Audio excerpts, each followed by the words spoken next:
George, I saw some of the video that you did for the Armed Forces Recognition event, and you are just fabulous. Oh, well, thank you. I've been doing that for a little while, as Mitzi knows. Yeah. Yeah. It sounds like you have no experience at all. None whatsoever. No, I've never done that kind of thing before. Well, it's a little easier when you write it too, you know, because now I know what the next word is going to be because I wrote the words. Yeah, and it sounded really good. I mean, as much as we love and adore you and your voice, it sounded really good mixing it up with Charlene too. Right, and I think that was a great idea. And yeah, we had some fun. We did a couple rehearsals so she could kind of get the feel of it as well. And yeah, I think it worked out. Yeah. Well, nobody asked me to talk. Why? I don't know why. Yeah, I don't know why you.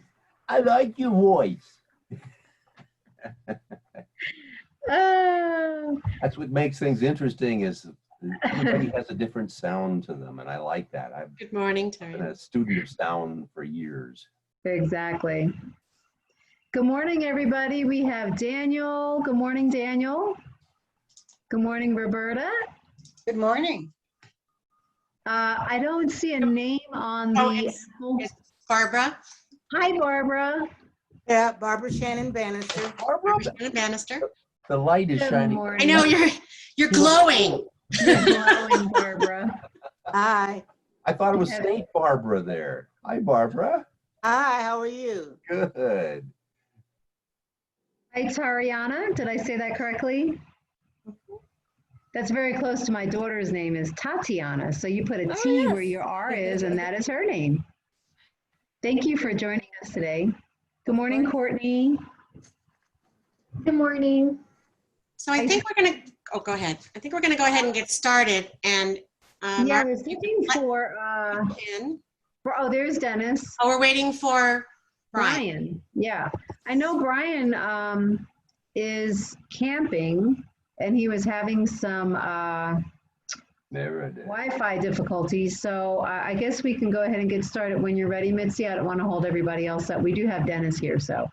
Okay, I'm going to go ahead and get the recording started. And welcome, everyone. I'm Mitzi Schindler, the Director of Communications for the Aurora Chamber of Commerce, and I also am the backup for this committee, which is the Arts and Business Connection. But this morning, we are partnering with Diversity and Inclusion to, we have two wonderful speakers who will be talking about how they use the arts and creativity to promote and encourage diversity and inclusion in their organizations and in their communities.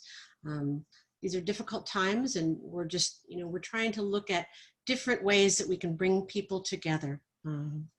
So I would like to go around the, I don't know if you call this a room or what you call this, but if everybody would introduce themselves, we'll start with Barbara Shannon Bannister. Hi, Barbara Shannon Bannister. I am a retired City of Aurora employee from the Chief of Community Relations Division. And now I sit on the Civil Service. I'm a commissioner with the Civil Service Commission. Okay. And let's see. I don't know how everybody's screen looks different, so we'll go with Roberta.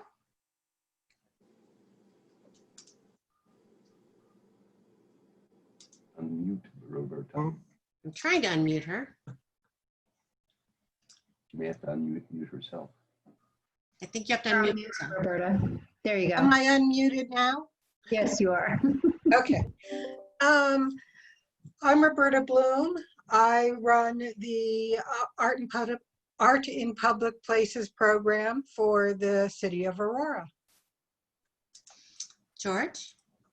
George Peck. I also am involved in the Art in Public Places program, so I work for Roberta in that regard. I'm also on the Arapahoe County Cultural Commission. Daniel? Hi, my name is Daniel Sandoval. I'm the Director of Customized Training at Pickens Technical College. Glad to be here. John Sandy? Yeah, sorry it says John, but I am Sandy with the Aurora Singers, and yeah, looking forward to an interesting year. Courtney?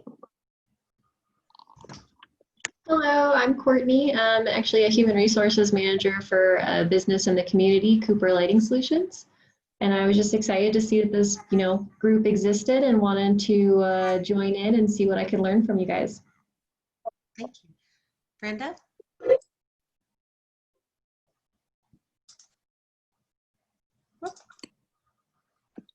Good morning. I am Brenda Rausch. I'm with Rocky Mountain Microfinance Institute. We are a member. Dennis? Hi, I'm Dennis Streeter. I'm the Vice Chair of the Diversity and Inclusion Committee and the host of our Community Broadcasting Network, which I guess is kind of artsy in itself. So I'll explain that a little later. Krista? Hi, everyone. I'm Krista. I'm the Executive Director of Downtown Aurora Visual Arts. And Meredith? Hi, I'm Meredith Badler. I'm the Deputy Director at the Colorado Business Committee for the Arts, the CBCA. And we're a big fan of this committee and the work of the Aurora Chamber, and think that this is such a fabulous topic. We talk all the time to our members about how arts can advance diversity and inclusion and equity work at their company. So just really excited to hear today's conversation. Thanks. Deborah? Unmute.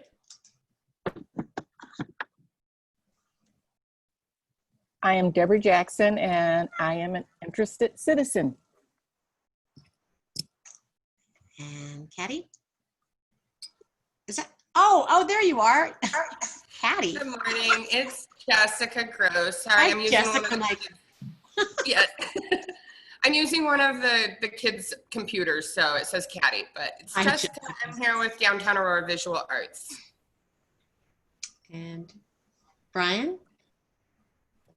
This is Brian Arnold. I'm with Ready to Work Aurora, the program director there for its a transitional program for folks experiencing homelessness, as well as now new chair of the Diversity, Equity, and Inclusion Committee here at the Chamber. Thanks, Brian. Looks like you're in your car. And Barbara? Which Barbara? I've done mine. Other Barbara. Oh, Sorry. There you go. Oh, okay. I'm Barbara Valentine, and I'm a licensed sales agent with Allstate, and we're here for all your commercial, personal, and small business needs. Carly. And an Allstate agency.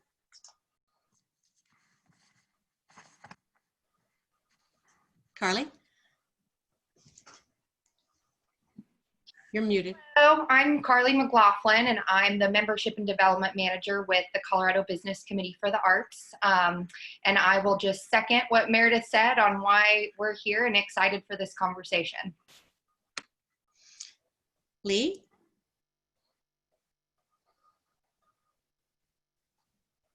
Still muted.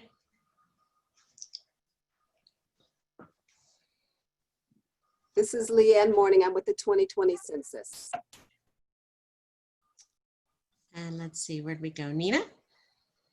Hi, I'm Nina Myers. I'm with Fitzsimmons Credit Union. iPad? I don't know if you want to introduce yourself. If not, we'll go. I think that was actually Brian from Ready to Work Aurora. Oh, was it? It's called iPad, yeah. Okay. Okay. Oh, there you are. Okay. Sorry. And then 303-901-5380.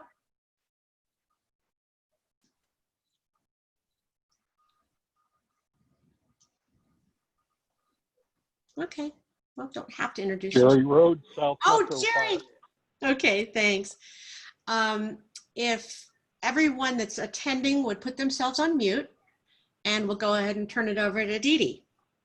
I'm sorry, that's not right.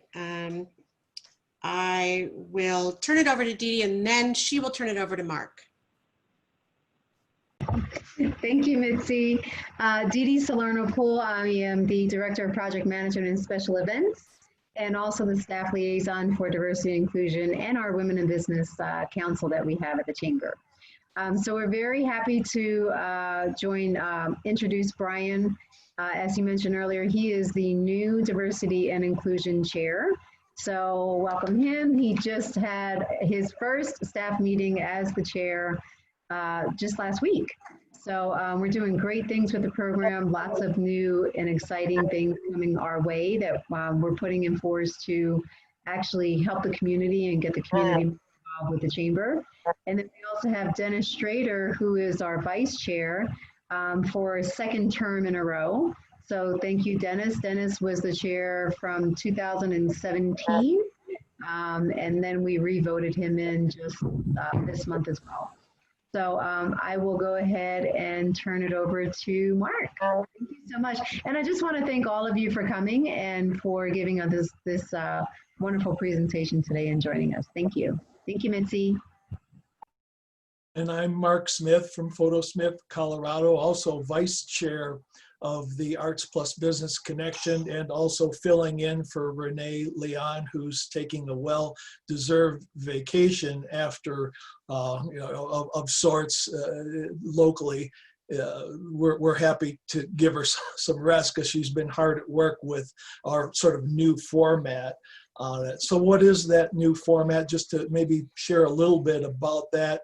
The key word, I think, in the Arts Plus Business Connection, and what I'd like you to think about today as we hear our two speakers chat, is unlikely but appropriate connections.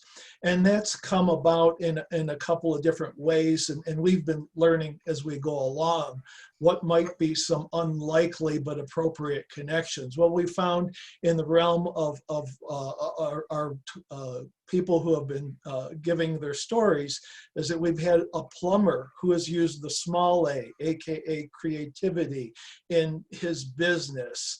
And certainly there's the large A, that which people have produced. But also it's special for me to partner with diversity and inclusion, because another hat I wear just to keep my head warm and keep me busy is I teach humanities, which also talks about people connections. So, what are some unlikely but appropriate connections in people? And I don't know how many, one thing I like to share, if ever asked, what's one thing that people probably wouldn't expect about you, I'm related to Barack Obama. So, interesting on that. It's interesting the reactions I get. I think sometimes people, I either get like, oh, that's really cool, or, kind of a look to me. What is your relation, Mark? It's, oh, my sister does all this. It's on his mother's side, and it goes back to, I think, 18th or 17th century, no, 18th century Germany. Where there's some grandfather, but that's another story for another day. But yeah, very cool.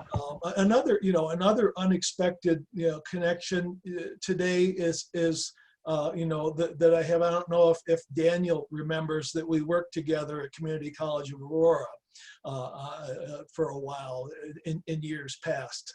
And certainly my connection with our first speaker, Marcel Naruki, some unexpected things about him. I was on the call committee that when he was a pastor, when he was hired as a pastor for a church I attended. And, I'm like, Marcel, is that French? Marcel, like Marcel, whatever.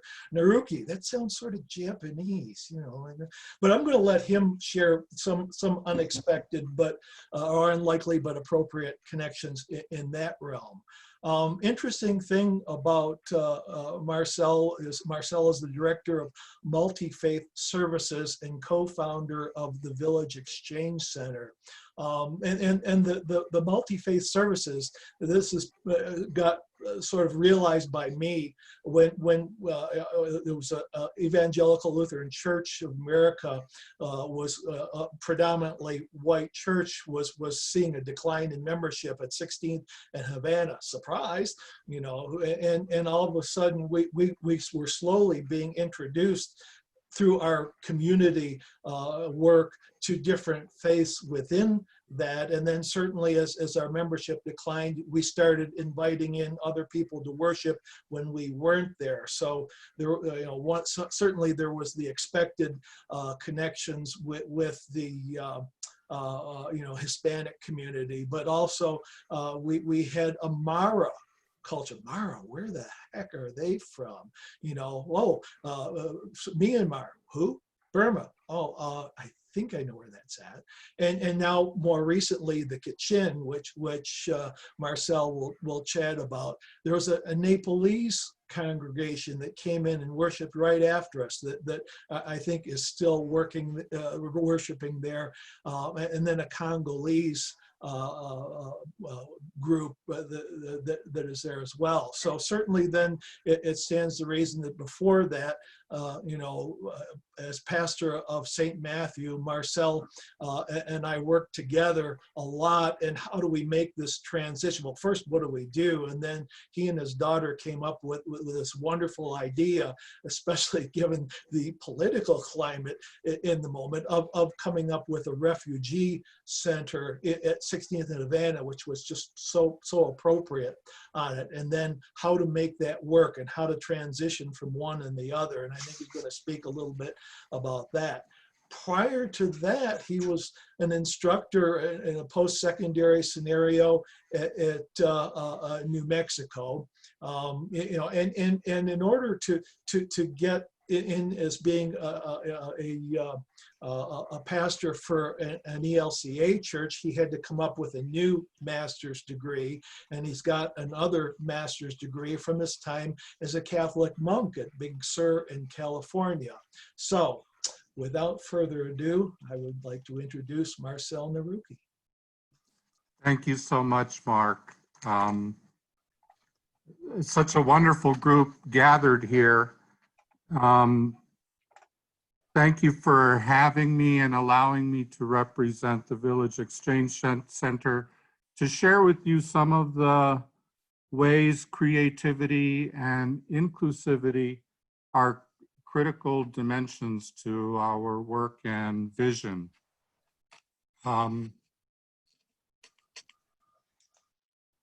The process of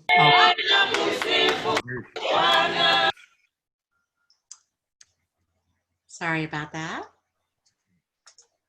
Go ahead, Marcel. Well, go ahead, Mitzi. Why don't you go ahead and show that, and we'll go from there. Okay. Smooth. Well, can everybody see? No. Okay, let me try that again.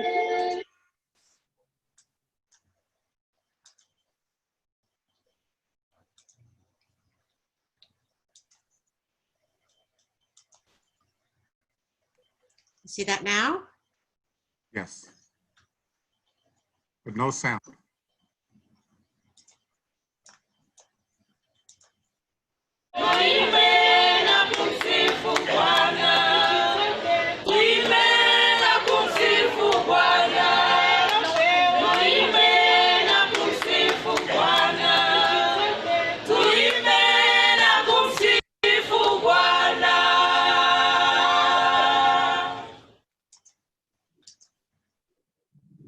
Great, thank you, Mitzi.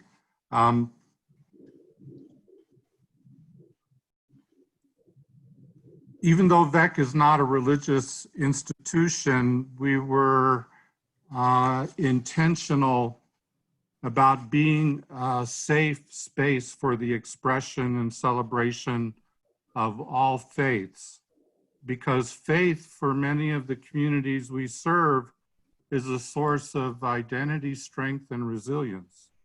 So we've had Muslim events, Ramadan events, Buddhist events, Hindu events, and as Mark mentioned, we have churches who worship at the center on Sunday, the Congolese, Nepali, and Kachin. And what you just saw was the Congolese congregation singing. And for me, and no doubt for other English-only folks, exposure and encounter with the cultural other can come through very powerfully through music and dance. And so it is with the congregations at VEC. Just a little bit about the Congolese. When they were first invited to share their music and dance, they were shy. Maybe shy is not the word, but they were reluctant in a reasoned way, because for them, their song and dance was obviously deeply personal, but it's also it's worship. And so for them, it's more than just cultural sharing. So at first they were very shy to share in contexts outside of worship. But after some discussions, they realized that sharing is also a way, and this was important to them, to share the gospel. And if you could sit for a while they sing and dance, even if you don't know the words, if you look at their faces, caught up in prayer, it's very, very beautiful and very powerful and very communicative. So they're at a point now in relationships outside their community with others that they're eager to share their song and dance. And the Congolese are particularly catchy. I mean, their music is just very beautiful. I wanted to share with you kind of something that happened with the Kachin church and the Kachin pastor, with Pastor James, or Pastor Bach is his name. He's a gentleman, a good man, a beautiful man, diligent in his pastorship, serving his community. Just over a year ago, he told me, he says, you know, 8 years ago, I was living naked in the jungle. And I was rather blown away at that. The cultural distance he had traveled and the strength of his person through that journey. And as we were preparing for our last anniversary celebration, unsolicited, Pastor James approached me and said, we would like to dance for everyone at the anniversary event. And I was thrilled. I was delighted to be asked, because it meant that Pastor James and the Kachin community felt confident in who they are within their sense of belonging, to want to show and share themselves. And what fuller way, again, than through song and dance. And so, to everyone's pleasure, the Kachin women performed in wonderfully expressive color, movement, and joy. Let me back up and just say a few words about VEC and what we do. I'm not going to go into everything. What Mark shared with you, the process of creating VEC, was just a little bit over 3 years ago. And that in itself was a creative process, because St. Matthew was looking to survive and hopefully rebirth through a new engagement.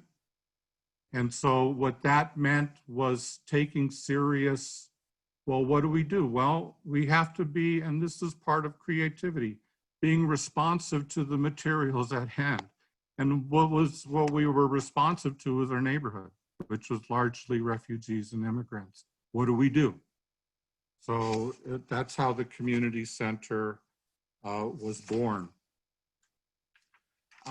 Because I'm a pastor and I can't help myself, I just want to say a word about that process of creating the Village Exchange Center.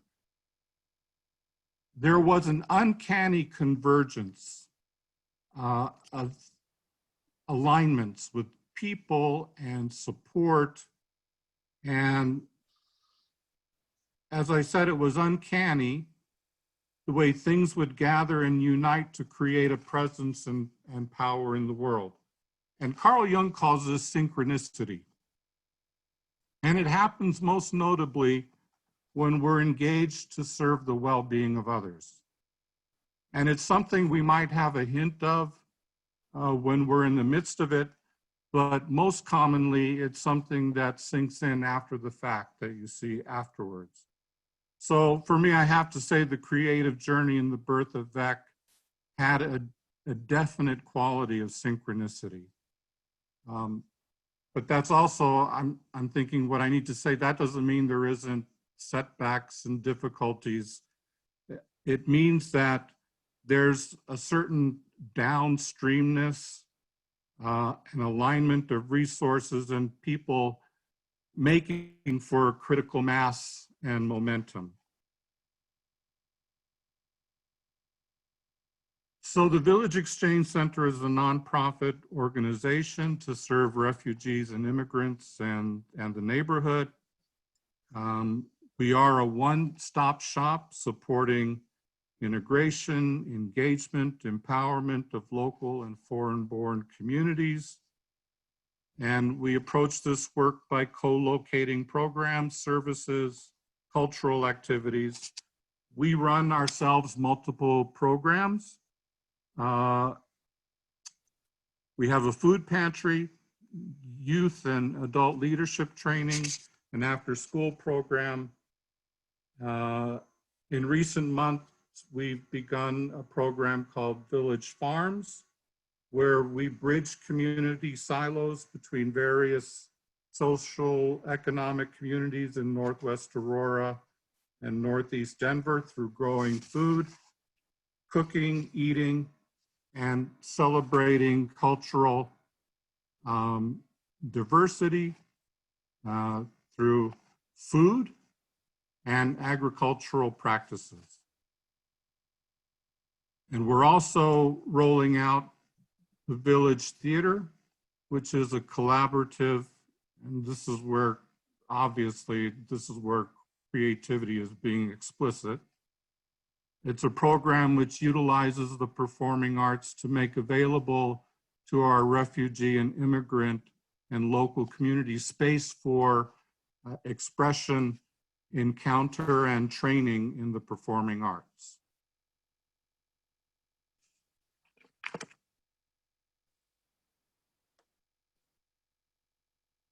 Trying to look at the order of things happening here. So would you like me to show the photos of the mural? Yes, please. Oh, the mural. Okay. Yes, okay. yes. Let me share this. This is a lovely piece.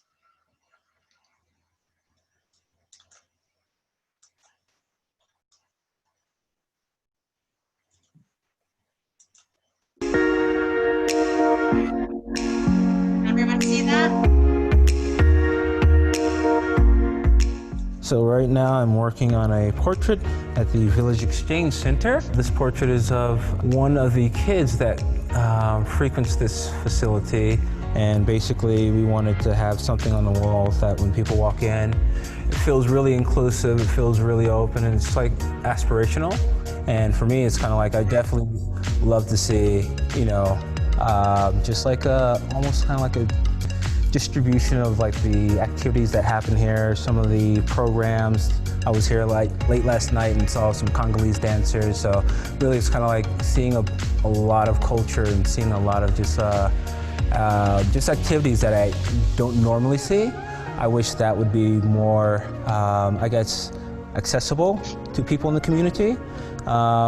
So hopefully, you know, they have an opportunity to kind of share what they have come across and built with the larger public.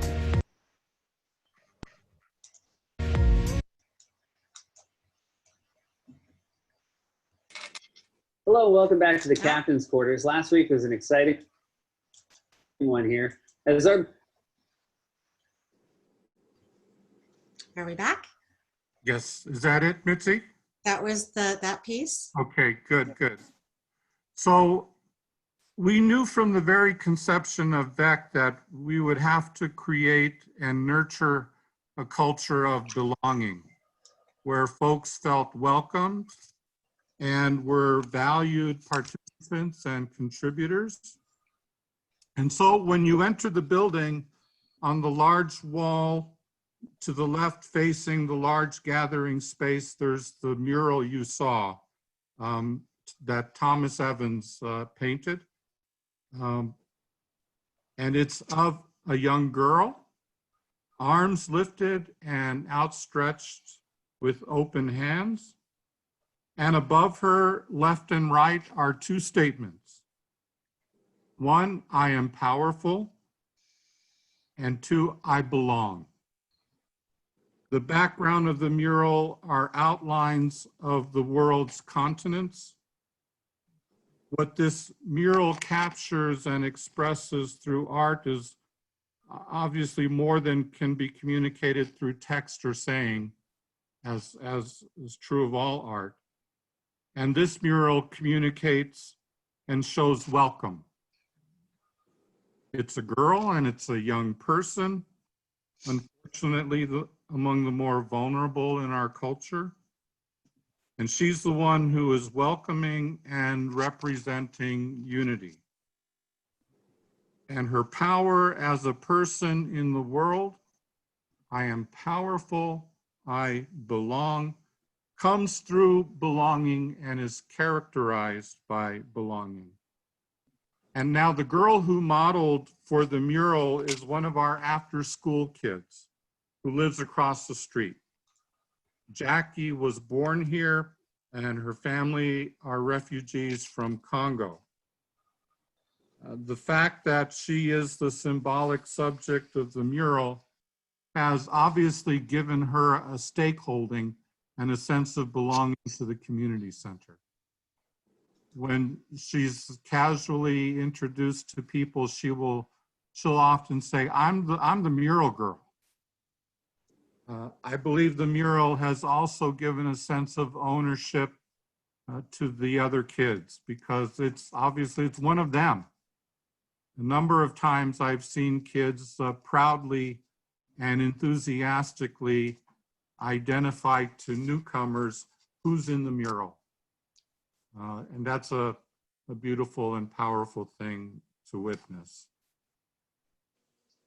We have another Congolese young person, I'm changing his name, Asa, who attends the after-school program. And here I would like to just pause a moment and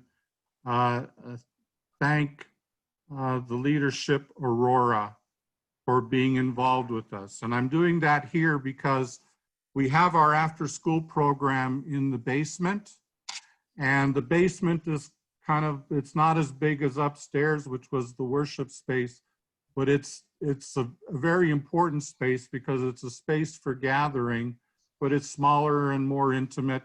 And we have our classes down there and lots of gathering, but it's kind of been neglected. So thanks to leadership Aurora, that space has been made beautiful. And that's really important because when we create beauty in our spaces, that gives dignity to all the participants. So I have to say the downstairs was looking kind of ratty, but now it looks pretty good. And thanks to leadership Aurora, we're helping give the people who are down there some dignity. Thank you. This young person, Asa, faces many challenges. He does not have immediate family, but he lives with relatives. His English is poor. As you might imagine, fitting in and being a full social participant is a challenge. The things we do in the after-school program is tutoring, arts and crafts, cooking, and sports. Well, in one of our art and craft sessions, Asa decided independently, without any prompt, that he wanted to draw the Congolese flag. No surprise there. But in subsequent sessions, he continued on with the flags of other African countries. He knew some, the others we looked up with him. But then through the weeks, he kept asking for other countries beyond Africa. So what is it you want to do? He said, I'm doing the whole world. And he did. He did the whole world. On 2 full walls downstairs where we do the after-school day home. Now, I'm not a psychologist, and maybe someone here can help interpret, but it seems to me at least one of the important things going on here with Asa through the work of his hands was he was locating himself in the world. Having a context of belonging to the whole diversified unity that is the world situates you and makes yourself somewhat comprehensible to yourself. Especially for a young person who has been lifted out of their familiar culture and sadly enough, in too many instances, under violent circumstances, and is now struggling to be part of the new foreign culture. I can report Asa was hired to help in our summer camp and has come a long way in so many ways. But, you know, those of you involved with kids, and I don't know how it happens, but some kids get under your skin. Asa's one of them. He's still very vulnerable, but we're doing what we can.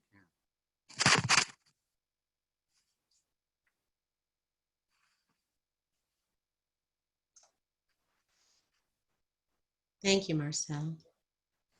Thank you. Let's see, what's next here? Were you going to, Mitzi, can you show the farms? I would love to show the farms because Okay. they're delightful pictures. And if you want to talk over them, that's fine. You can talk a little bit about the project. So we just started the farms and we kind of sped up the rollout because with COVID, we could safely do it outside. And we wanted to do a summer camp. And this was a way for us to be outside with the summer camp. So you'll see a lot of kids here. So this is in partnership with Stanley Farms. And it's a way to bring community together, as I mentioned earlier, through agricultural practices and different foods and different ways of cooking. That's still forthcoming because right now is just growing for the first time. But in our summer camp with the kids, what we did is we introduced them to farming and we had sports and it went really well.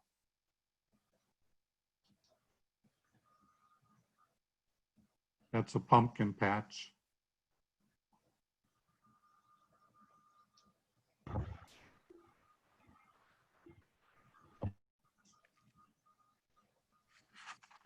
Delightful photos. Thank you.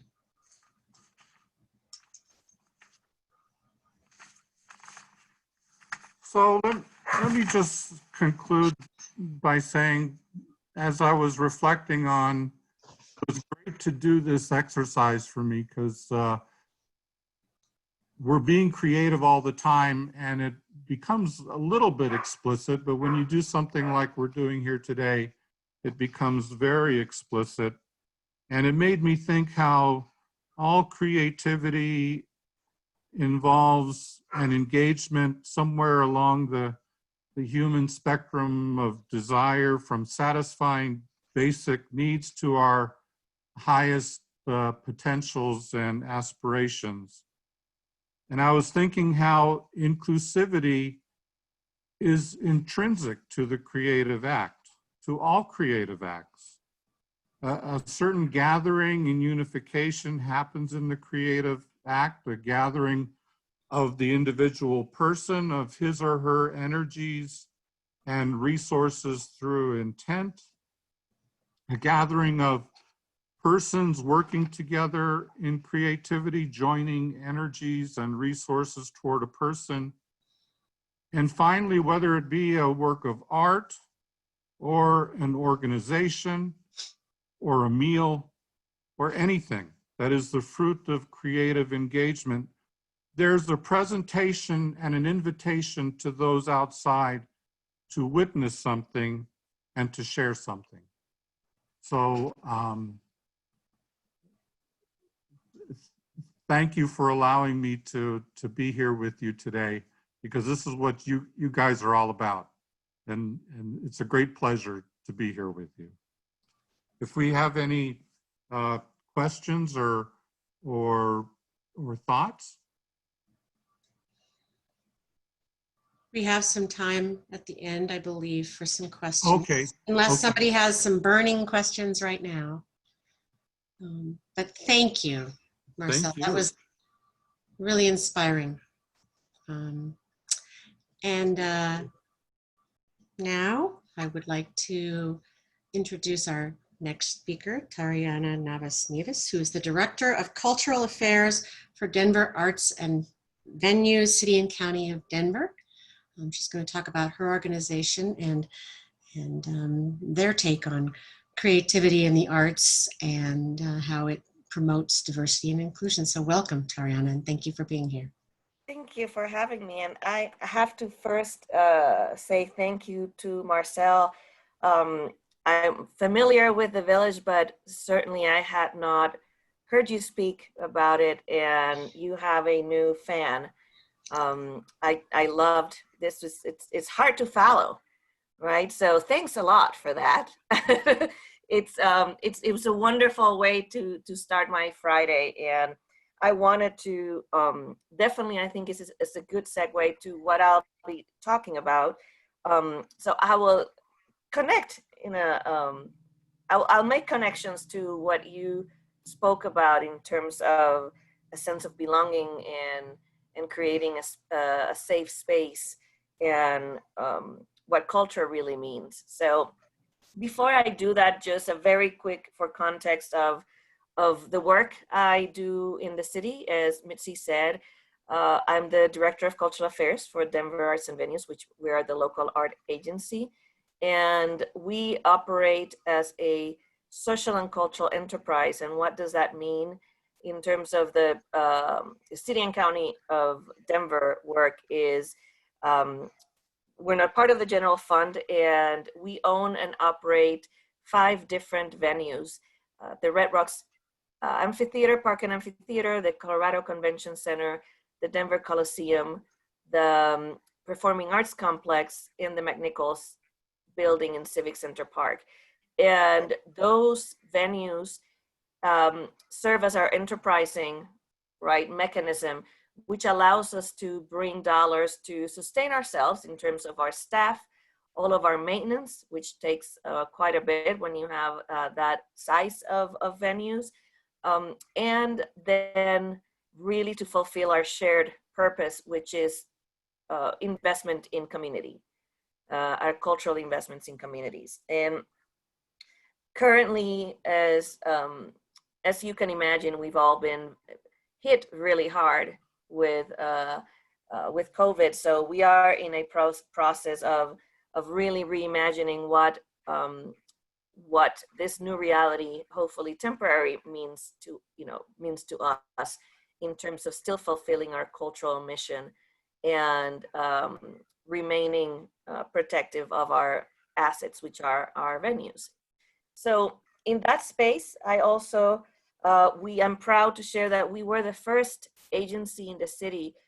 This happened maybe 6 years ago to look at equity as very much part of the work that we do. And we were the first city agency to have an actual work plan to operationalize diversity, equity, and inclusion, and became a model for the city. 2 years ago at the State of the City address, the Mayor Michael B. Hancock announced his equity platform and race and social justice initiative, and he opened an office, the Office of Equity and Social Innovation.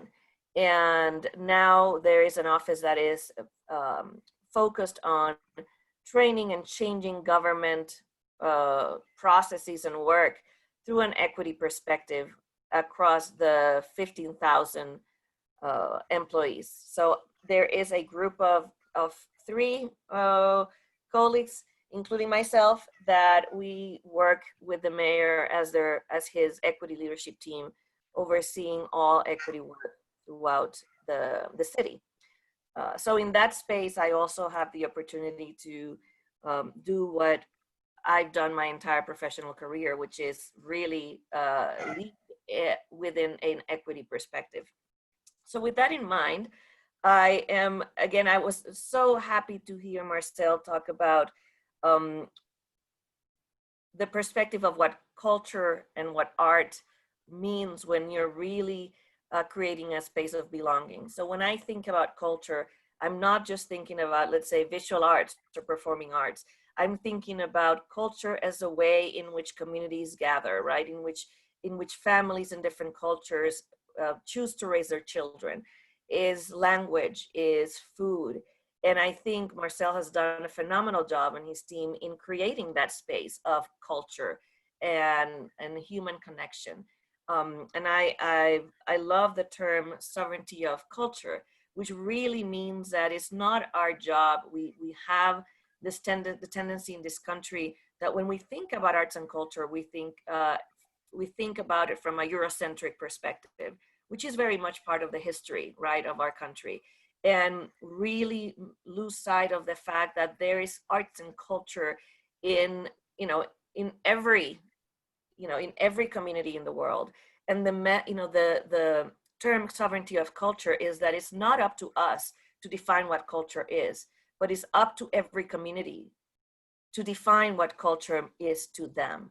And I think Marcel has done such a lovely and phenomenal work in terms of embracing that concept and really allowing for communities to live their own culture in a way that in this space, through the examples that he shared with us today, it's about worship, it's about food, it's about farming, it's about music. And that is very much what creative and inclusive environment is about, right? Creating that sense of belonging. So I'm going to share today very quick, and I'll just go through it very quickly just to give you a sense of when I think about storytelling and when I think about what it means to bring that equity lens into and arts and culture into community, what that looks like. So I'm going to share my screen.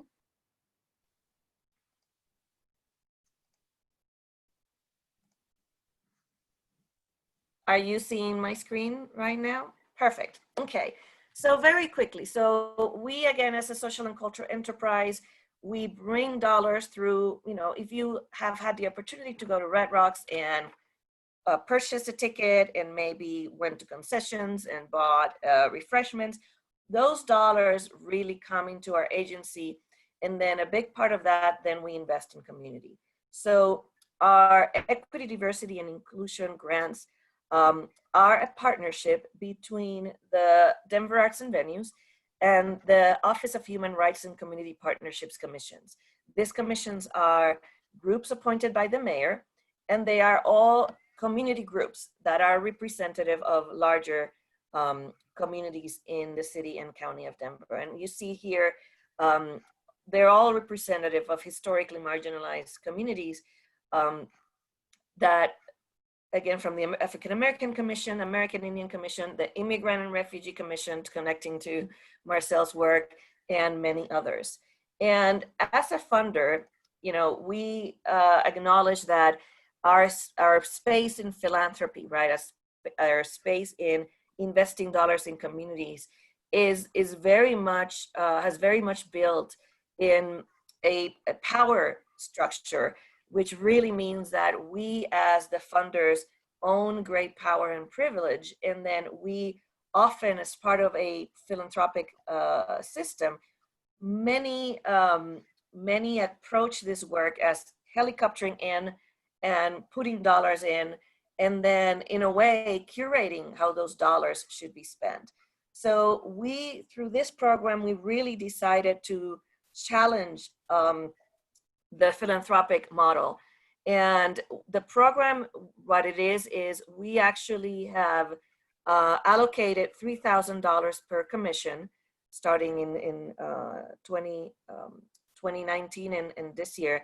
And we have gone to these commissions, and by the way, these are commissions that we've been building relationships for years now.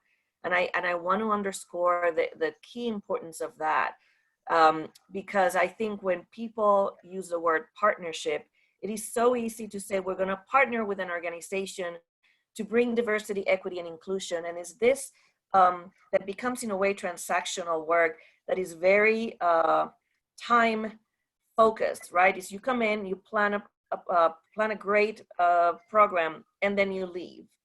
And that's not what relationship building is all about. So we've spent years really learning about the commissions, being part of their meetings, learning about what their communities really look like. And then we came and we said, you know, we have $3,000 and we need you to tell us, how would you invest these dollars in your community? And here I'll talk very briefly about the benefits and the challenges, right? The benefits were and have been that it really has allowed for us to build a sustainable relationship through many years. It allows us to really challenge the philanthropic model, and us as leaders, I think is critical that we actually lead by example and really look at what does it mean to actually have a participatory decision making in terms of what investments look like. Now the challenges, again, as I said, there's an existing power dynamic that when what we experience, even though that we had a relationship with these groups and these communities, when we said, we're giving you money, you tell us how you want to make decisions and how you want to invest them. There was this sense of surprise and also looking back at us and saying, okay, repeat that. What exactly do you want us to do? And tell us, so what are the guidelines? How can we make, how can we invest these dollars? And I would go back and say, no, you're telling me, I'm stepping back. I'm here to support you in any way that you need, but you are telling me, right? You are educating me in what it means for your community to make investment decisions. And you're gonna tell me also what arts and culture means to you in terms of how you best want to support arts and culture and creativity in your community. And so that again took some time. And as you can imagine, what happened is that every single commission had a completely different way of making decisions, right? Which in terms of challenges, it meant that you have to obviously have the understanding that it's going to take time, because again, every single one of those 10 different commissions did it differently. And it also means that you are, as a funder, you're so used to making decisions that you really have to take a step back and be humble and just be a learner. So in 2018, and these are the few examples that I'll talk about, is basically different commissions decided to do it in different ways. Some commissions decided to use the totality of the funds and invest it in one project. Other groups decided to make a number of different mini investments in different programs and projects. So again, there were those that decided to spread the love. And this is just very quickly, again, the Asian American Pacific Islander Commission decided to give $500 to many different groups and projects. The Immigrant and Refugee Commission decided to do 2 different programs. And again, these are programs that were developed and designed by community. And we were just there to learn and really facilitate. So family, if you're not familiar with family, I encourage you to learn about them. This is one of just a handful of arts, performing arts organizations in the country that are focused on people with disabilities. And these are all, right, the broad spectrum of disabilities, from those visible disabilities to those more invisible disabilities. I am the mother of a young man in the autism spectrum. So as a mother, I can certainly relate to those kind of invisible disabilities. So in this case, they had a long rehearsal program, and this became the seed money for a concession stand. So this creators and these performers could focus on their work. And as you can imagine, also there are extra challenges in terms of moving and planning when you have a group of people with disabilities. So this really became a great space for them to create something that was sustainable, that they could pilot and then continue as an organization. Just to give you a sense of other projects, Imagine ASL Performing Arts. This is a performing arts group and theater group that brings together deaf people with actually people that are hearing, and just bringing again those different cultures together, and they're the ones leading this space. Spoken motion again is dance for people with a different, with a broad spectrum of disability, and Access Gallery is an organization that is close and dear to my heart, is focused on visual arts. But the great thing is that they actually looked not just at supporting youth in terms of creating art, but really looking at employment development. As you know, there is a huge percentage of unemployment for people with disabilities. So they really tackle this. And all of these dollars really came to these organizations to address their core mission and programming. So the Immigrant and Refugee Commission, they decided to invest in a beautiful talent show that really celebrated bringing community of first-generation college graduates to inspire and support the next first-generation college bound. So it was such a lovely connectivity of youth led by them, because they were the ones that designed the entire program. And I think what was so critical is that the outcome, which was that talent show, really was as important as the process, right? The process of bringing this youth together and really becoming, in a way, is that those first generation college graduates, they became leaders in their communities. And then they became leaders of this next generation of youth. And again, it was a beautiful thing to see, and a beautiful thing for, again, for us as learners to step back and really see how magic happens through arts and culture. For the Immigrant and Refugee Commission's other project, and I think this is something that Marcel in a way mentioned, they had the design this exhibit. It was called Mementos from Home. And as you can imagine, every single person in this project had something very, very personal and unique that they had brought with them from their mother country, right? And this was a way for them to process trauma.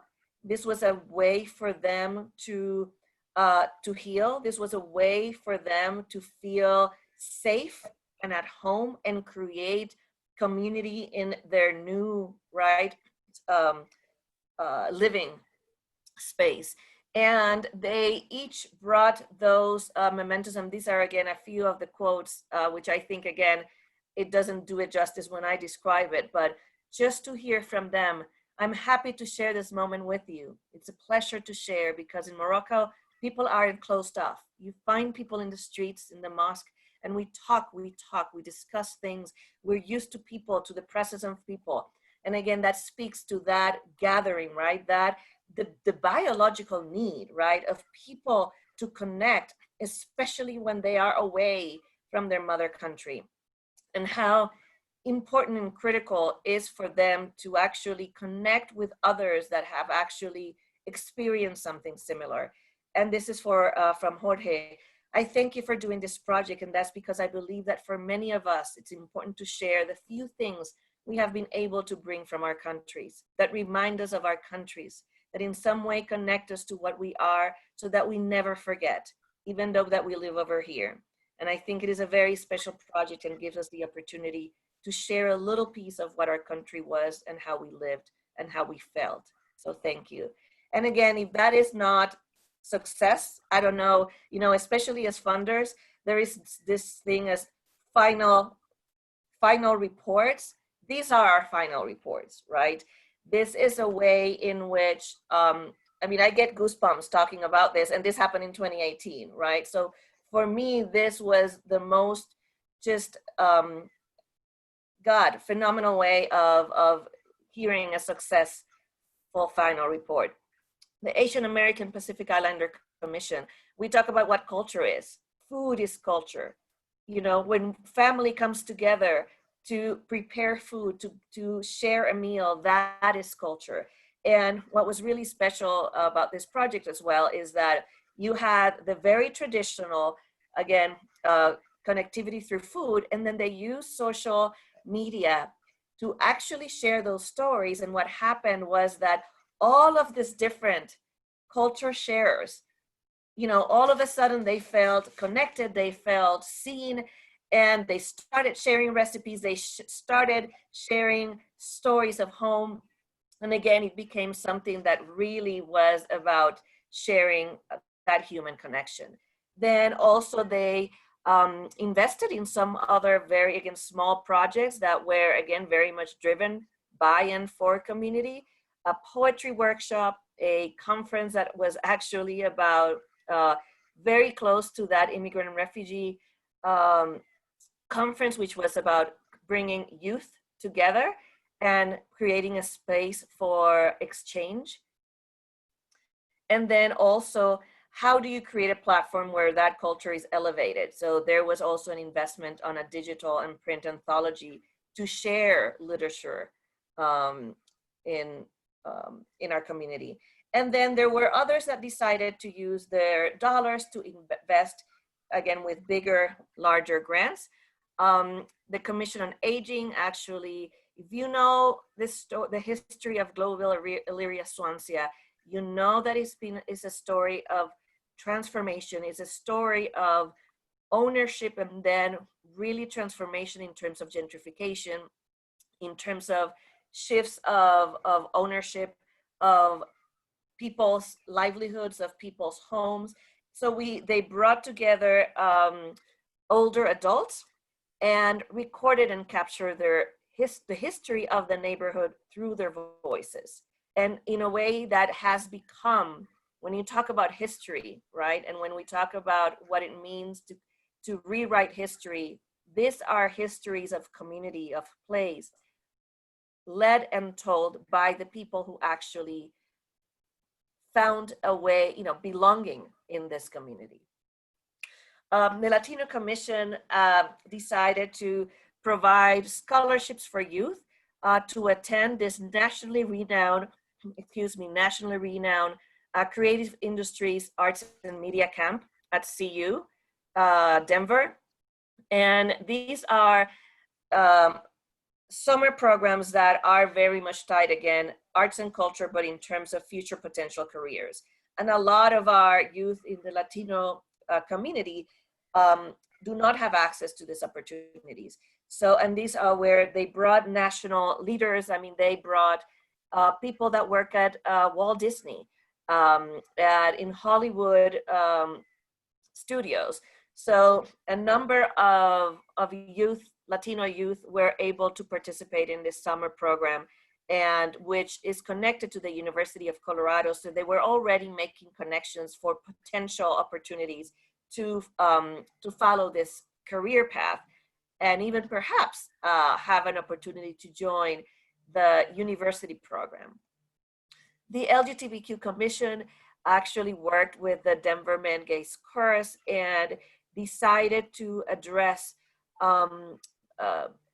and pay homage to those in the LGBTQ community that have either been experiencing homelessness or have died on the streets.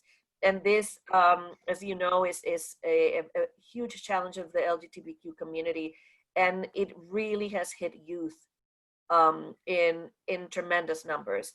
So they created a concert to bring people together, to bring families together that have lost those that family members that have either again are experiencing homelessness or have died on the streets due to the challenges of homelessness. And then the Women's Commission actually worked with Adri Norris, who is a Denver artist, and she developed this whole series of cards. She actually had created one that her first series was focused on just women in history, just national history, that are of color, that really have become role models for young women. And she created this series on women in Denver, women of color in Denver that have actually that are actually role models for young women. And they use these cards to actually bring young women together and talk about history and talk about how they can actually develop a sense of, develop self-confidence, self-worth, and really aspire to grow. And I think Marcel talked about that sense of pride, right? Of being seen, of saying, I'm the girl in the mural, right? So this, I think, is the power of art, to be able to say, oh, she looks like me. In the case of Marcel, it's like, that is me, right? So in this case, it's really about, using arts and culture and creativity to instill that sense of pride. So with that, I just, I'll stop sharing, but just wanted again to share that I think as much as these communities were benefited through this these are small financial investments. And as I talk to a group of you who are business leaders, I want to underscore the importance of, when you think about what it means to connect with community, it doesn't necessarily mean a lot of dollars, right? It really means about making a commitment to, again, building those relationships and letting community lead. And I think through the examples I've shared, through the stories I've shared, that Marcel has shared, it's really about how we as ones that potentially could make choices, investment choices in communities, how critical is that we become the learners, right? That we become those that must follow rather than lead. And again, it's just great to be here to share this space with Marcel. I've learned so much about your stories, Marcel, and it's great to be sharing this, share stories of change for me also as a human, and how they've made me a better human through the work that I do. So thank you. Thank you, Tariana. Thank you both so much. That was, both presentations were incredible. I would like to open it up to any questions. Does anybody have any? I have a question. I would love to have all three, Mark, Marcel, I, and Tariana, sit for an interview for our community broadcasting network. Let me just tell you a little bit about what we're doing. As the vice chair of the D&I Council, I was hearing so many wonderful stories about how companies and organizations are implementing diversity, equity, and inclusion in their operations. And as an old broadcaster from years ago, I decided to kind of pay it forward. So I created the Our Community Broadcasting Network as a way to showcase what these companies and organizations are doing. And so I basically do, let's say, roughly 10-minute, fully edited interviews over Zoom in order to promote what you guys are doing, okay, as an organization. And then you get to embed that in on your website or e-newsletter. And it's a way of cross-promoting all these other organizations. Yesterday, as an example, I did a wonderful interview with the CU College of Nursing, where they did a March for Social Justice in June. And we talked about why they did that, but also what are you doing going forward? How is this going to make the school better, more inclusive, and have equity in learning? These are the types of things. So I'm going to, on the chat, I'm going to put my website up so you guys could go and view and see the kind of things we're doing. And I invite any and all to get in touch with me, share a story, and see if we can, again, do the type of interview that can promote your organization and also cross-promote other organizations. So I look forward to hearing from you. Thank you. Other questions, comments? I would just like to say this has been absolutely enlightening to me. It's, things that go on across the world you're just not familiar with. It's just enlightening, refreshing, and I just thank you for all the service that you're doing. Marcel, you had a picture that you put up earlier with the, it's not a garden. What was, a garden would be very small, right?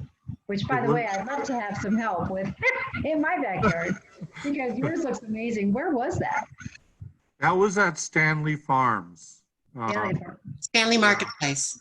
Yeah. Oh, here. I'm sorry, Stanley Marketplace, correct. Yeah, so they gave us, we entered into a 20-year agreement with them. They gave us a few acres at the edge of the property. Saw that when we went back there. Is it kind of behind the building to the right? Yeah. On the right? Okay. Yeah. Wow. That's amazing. You do some great things in the community. Thank you so much. And some of the restaurants are committed to use the food grown there. So it's a good partnership. I have to get with you on some tips next year when we get ready to plant our garden. Okay. Well, I wouldn't be the one, but I can connect you with people who do. Okay. Thank you so much. And thank you all that presented. I appreciate everything that you guys did. It's really, really enlightening information. One thing I forgot to mention as I introduced Marcel is he gives really good hugs. So when the pandemic's over and you see him, he's a great hugger, and I miss those. Well, stand in line. But thank you to both Marcel and Tariana for presenting today. Again, this I teach humanities, and what is and I travel internationally except for this year, right? but one of the joys is finding that connection a half a world away. So the joy of being in Aurora is that sometimes I don't have to go a half a world away to see that same connection here. So any announcements that people have on upcoming events or anything you want to share from your group?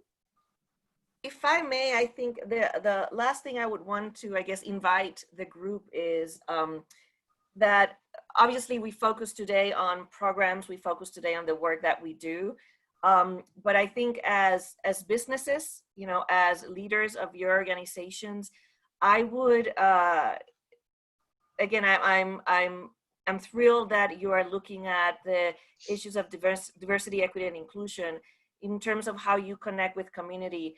And I would invite you to look at what that means for each one of your businesses and organizations, right? To look inward, because I think we can do storytelling all day long, right? And it's incredibly inspiring. And I think what I would encourage you and invite you is to, which many of you I'm sure are already doing, but what does it mean for you as a business and as an organization to live those values of equity within your organization? What does it mean to your recruitment? What does it mean to how you conduct business? What does it mean to, when you make decisions? What does it mean to make, to making budgetary decisions, especially during times of crisis? So I invite you and encourage you to self-examine. I think equity work is about outcomes. So I invite you to spend time on self-examination as humans and as business leaders. And last week, and this is an ongoing series, so I invite you to participate, and I'm glad to share with Mitzi. I can send it to her, the link, but we conducted a session last week called How to Be an Anti-Racist Organization. And it's really focused on what it means to live those values, right? We had actually close to 1,000 people registered from all over the United States. And this was, even though that we lead in arts and culture, this was real estate, health, education, again, from all over the United States. And it's really focused on what it means when you actually make a choice and a commitment to living these values. What does it mean in terms of your organization, and what it means to not just show, commitment and make a statement of solidarity, but really to transform the way we all, work. So we recorded the session, and there's also a session called EDI 101. We have it on our website, so I'll send it with Mitzi and she can share it with the team. But I invite you to listen to those, to share with your constituents, with your membership. And then this will be a monthly series. The next one is in September. So I invite you to join us in doing the difficult, challenging, and very imperfect work that is equity work. And I say imperfect because it's definitely, there is urgency, but we cannot rush this. And it's going to take all of us to do it, and in a very imperfect way. So just wanted to close with that. Ariana, are you able to put that in the chat too? As well as yes. send it to me, because then people can access it right now. That would be great. Happy to do so. Any closing comments? I have 2 words. Perfect timing, Tariana. We, for our diversity and inclusion, this year, our theme, we're looking at a better life, a better living.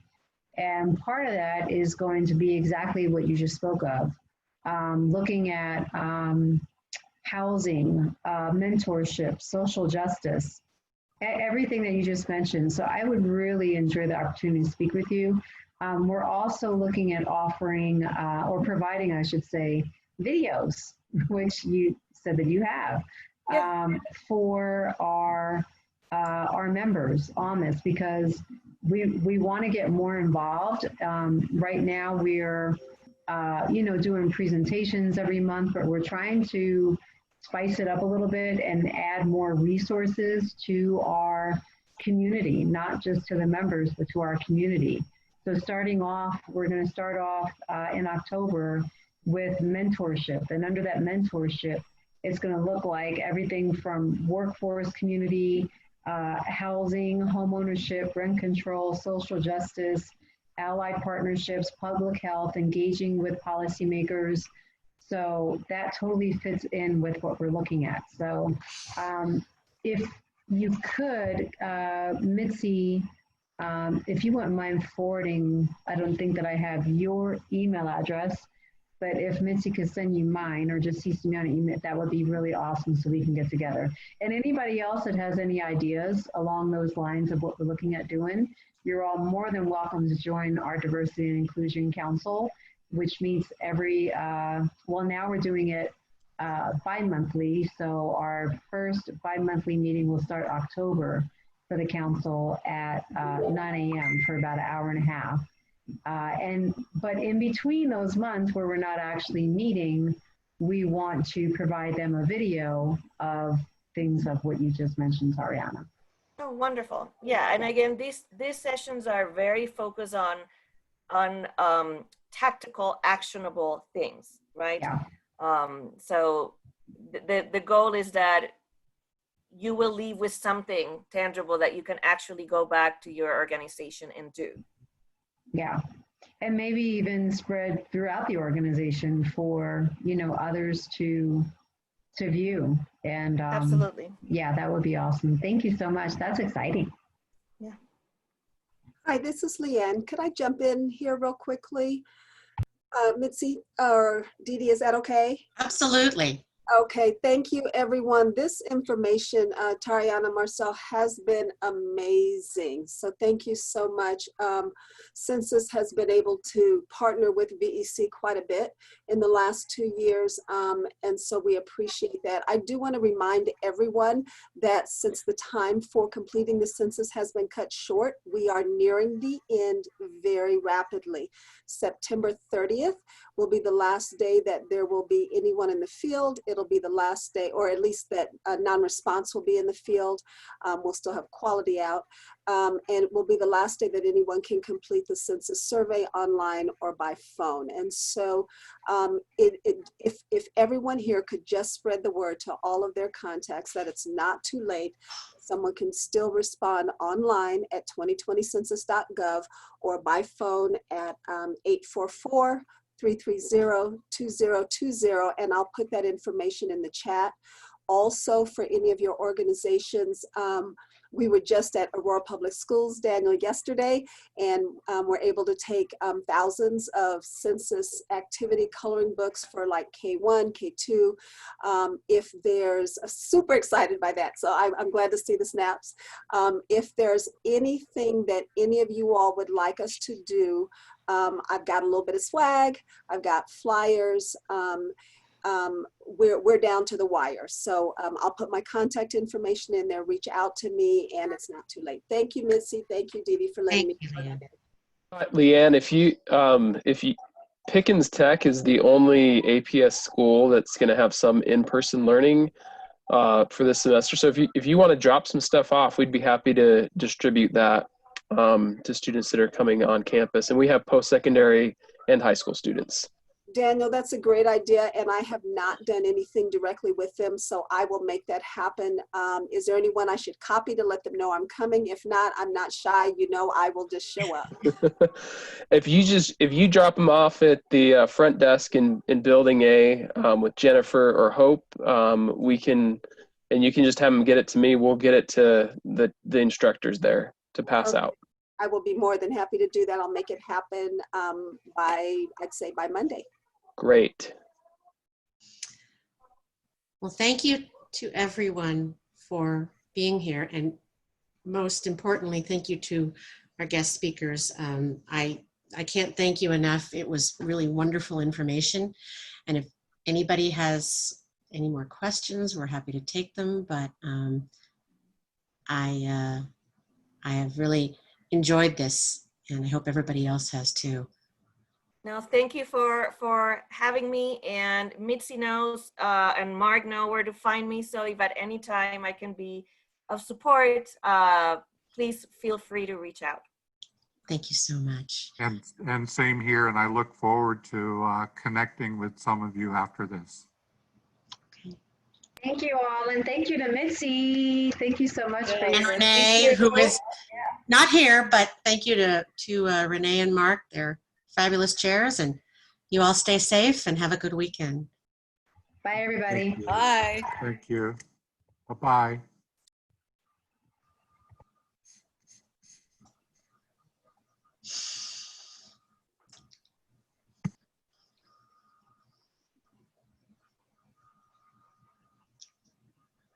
So Mark, So Mitzi, how you doing?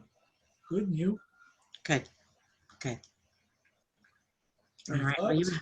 have a great weekend. I'm going to stop the recording. Okay. Thanks for joining us, Barbara. All right, bye-bye. I can't hear you, but